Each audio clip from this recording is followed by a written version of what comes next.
Good day, my friends.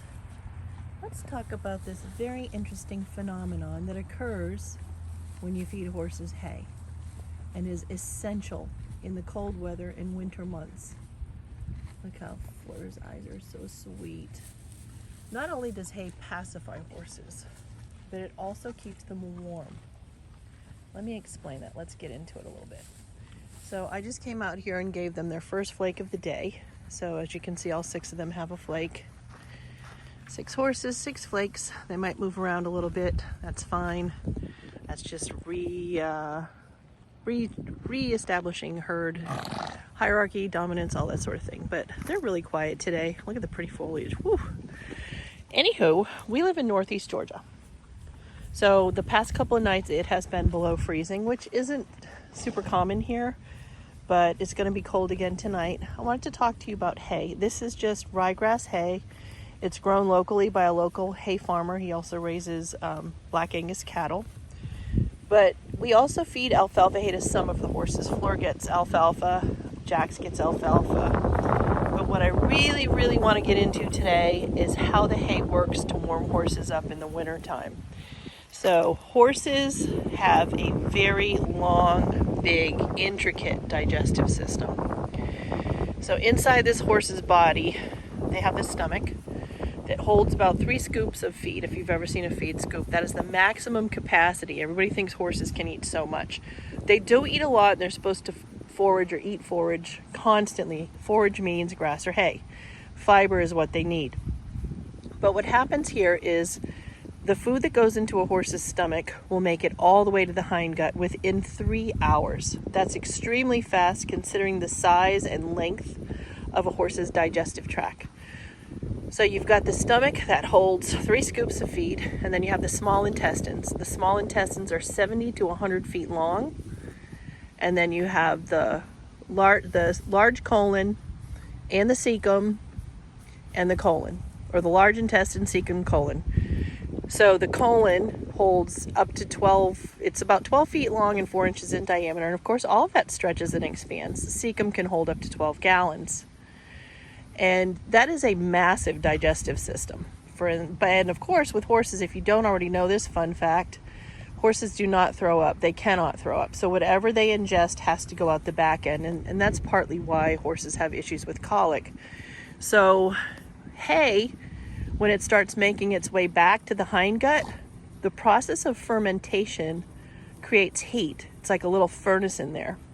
So if your horses are cold, whether they've been, out in snowy weather, we rarely get snow here, but I'm actually from New England.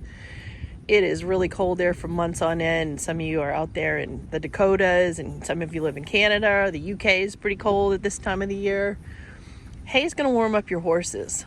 So if your horses are cold, whether it be from this type of weather, snowy weather, freezing rain, give them some hay. And it will very, very quickly warm your horse's body up from the inside out through the process of fermentation.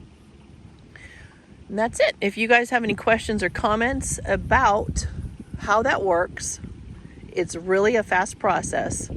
I did do a video several months ago, it was probably last fall, about it was freezing rain and it was there were tornado warnings. And I took a lot of flack for that video because my horses were shivering because they were cold. And I was trying to teach people what a cold horse actually looks like.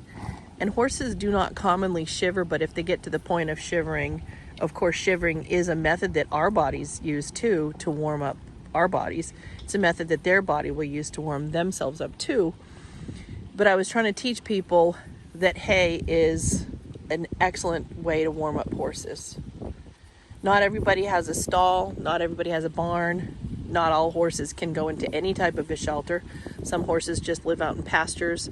We're lucky and blessed enough that we have a nice little barn with 6 stalls, and we have an extra stall. I have 6 horses. So everybody has their own stall, and I have, I've got run-in sheds in some of my pastures. I've got tree lines everywhere, and that definitely breaks the wind and all that sort of thing. But the process of fermentation through eating hay is an excellent way to warm up a horse. Easy peasy. I also, while we're talking about hay, I'm not a big fan of round bales, and I'm going to tell you why. Because round bales horses can constantly eat, the bossier horses are the ones that are going to get most of the hay. They're going to stress out because they're always, you know, chasing each other around a little bit. Who's going to get the hay? I want this part of the hay. I'm going first. You can't have any sort of thing.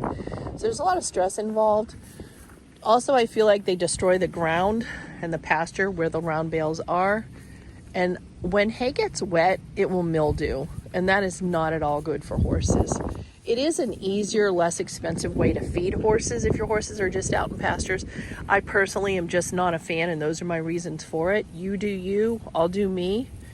And with that, we're going to just close with Mrs. Father and Daughter, APHA registered Fleur and Boone, sparkling blue eyes, spinning at her father. And he's leaving, and rhinestone sparkle. You guys have any questions or comments, you know what to do. You know I love your questions. You know I love your comments. You know I love to hear from you. And as always, I hope you all have a wonderful day.